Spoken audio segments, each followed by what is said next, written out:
कहावत आपने सुना है कि चौबे गए छपे बन के आगे डूबे, लेकिन इसका उल्टा हो गया, चौबे गए छपे बन के आगे जीरो।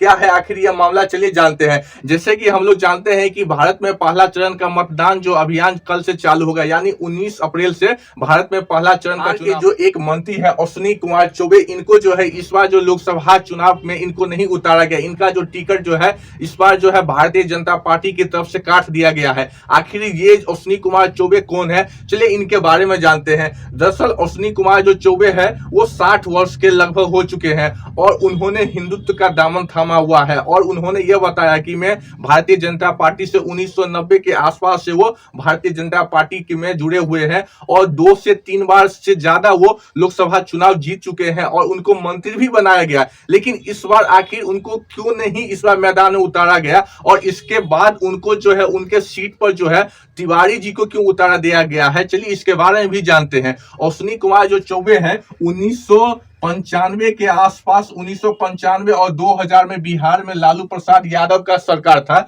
1998 के आसपास बिहार में एक बार बाढ़ आ गया था। बाढ़ में जो है पटना स्थित जो है पटना के डीएम और पटना के वहां के एडीएम भी मौजूद थे। तो ये दोनों पटना के डीएम और एडीएम जो है नाव पे यात्रा कर रहे थे नदी किनारे, नदी को एक पार से दूसरे पार जा रहे थे। उस बीच क्या हुआ, पटना के एडीएम जो थे नाव में जो वहां पे बाढ़ में वो वहां पे गिर गए और बाढ़ में गिरने के बाद उनकी जो है मृत्यु वहां पे हो गई। और साथ में पटना के जो डीएम जो थे उनको तैरना आता था, वो जो है बाढ़ से तैर के वापस आ गए। अब अश्विनी कुमार चौबे जो है एडीएम का जो मकान था वो पटना में है और एडीएम जो थे वो दलित समाज के थे, तो उनके मकान में अश्विनी कुमार चौबे रहा करते थे। तब वो मकान में रहने के बावजूद वहां तो वो समझ गए कि इनका जो मकान मालिक ओनर है वो तो गुजर गए। अश्विनी कुमार चौबे नया नया राजनीति में उभर रहे थे, तभी उन्होंने पटना स्थित उनके मकान में कब्जा करने के लिए अभियान चलाया, कब्जा करने के बारे में सोचा और मकान मालिक को वो किराया नहीं दे रहे थे। लेकिन 1999 के आसपास वहां के लोग जो थे जिनका मकान था उन्होंने एक शिकायत पुलिस में कर दी, जिसके बावजूद जो है अश्विनी कुमार चौबे को वो मकान छोड़ना पड़ा और वो मकान से बाहर आ गए। तो ये था छोटा सा एग्जांपल अश्विनी कुमार चौबे का और ये कहानी जो है दास बोले बिंदास यूट्यूब चैनल से मुझे ये जानकारी मिली है इस कहानी का।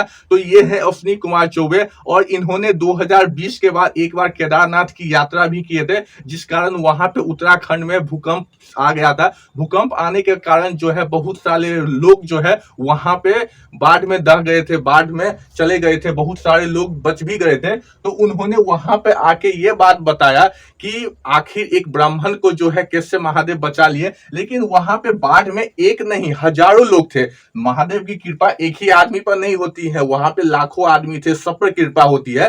तो उन्होंने ये बात बता के वापस आ गए। हाल ही में बीजेपी जब उनको जो टिकट नहीं दिया है तो उन्होंने एक नया जो अभियान चालू किया। उन्होंने यह बात बताई है कि मैं भगवान परशुराम का वंशज हूं और मैं हिंदू धर्म का रखवाला हूं, मुझे टिकट नहीं दिया, मेरे में क्या कमी था, इसके वजह से उनको क्या नहीं दिया गया, ये उन्होंने यह बात बताई। लेकिन उन्होंने एक बात जरूर बताई थी 2005 में जब नीतीश कुमार की सरकार थी, उन्होंने यह बात बताई थी कि पटना का जो सड़क है वो हम जो है विदेशों की सड़क की जैसे हम कर देंगे, लेकिन विदेश की सड़क इंग्लैंड की जैसा सड़क कर देंगे। लेकिन इंग्लैंड जैसा सड़क तो नहीं कर पाए, लेकिन इंग्लैंड को ये नेता लोग जो है पटना जरूर बना देंगे। इन्होंने इतना अच्छा विकास किया है कि आप समझ सकते हैं कि कैसे इनको वोट नहीं दिया गया।